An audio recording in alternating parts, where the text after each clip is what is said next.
Méditation du 27 décembre. Message au ciel. Celui qui atteste ces choses dit: oui, je viens bientôt. Amen. Viens Seigneur Jésus. Apocalypse 22, verset 20. Le 17 août 2016, Linus et sa bita Jack quittèrent l'île de Winu en Micronésie, à destination de l'île de Tamatam. Ils transportaient à peine quelques vivres et n'avaient pas de kit d'urgence. Et ils se perdirent. Ils se retrouvèrent sur l'île de Fayou, relativement proche d'Hawaï. Que pouvaient-ils faire? Ils n'avaient aucun moyen de communication. Alors ils écrivaient un énorme SOS sur le sable de la plage. Le 25 août, un avion de la marine américaine aperçut le message et procéda au sauvetage. Il me semble que cette histoire est tout un symbole. Quel message envoyons-nous au ciel?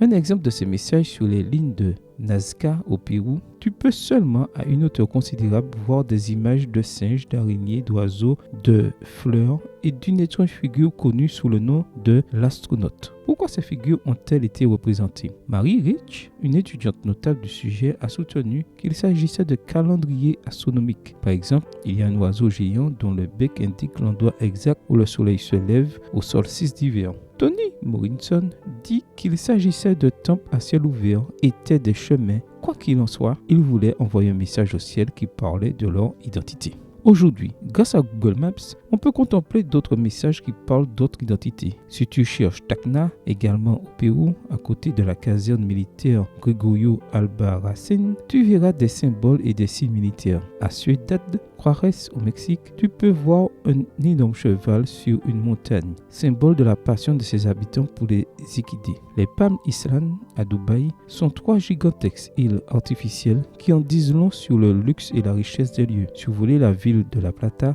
en Argentine, c'est comprendre que son urbanisation a été conçue par des francs-maçons. Des messages au ciel qui parlaient d'une identité. À mon avis, beaucoup de SOS, beaucoup de demandes de salut. Si nous le pouvions, quel serait notre message au ciel? En 2011, en construisant le nouveau temple de l'Université adventiste d'El Plata, nous nous sommes posé cette question. Quel message pouvons-nous envoyer à tous ceux qui nous verraient d'en haut, qui montreraient notre identité? Il n'y avait qu'une seule réponse, le texte de l'Apocalypse 22, verset 20. Viens Seigneur Jésus. Et c'est ce que nous avons fait. Tu peux le lire sur Google Maps devant l'entrée de l'église universitaire. Notre identité ne peut se détacher d'une promesse et d'un désir. Le retour de Jésus est notre message au monde et notre désir du ciel. J'espère que cela arrivera très bientôt. Amen. Bonne journée à toi et que le Seigneur te bénisse.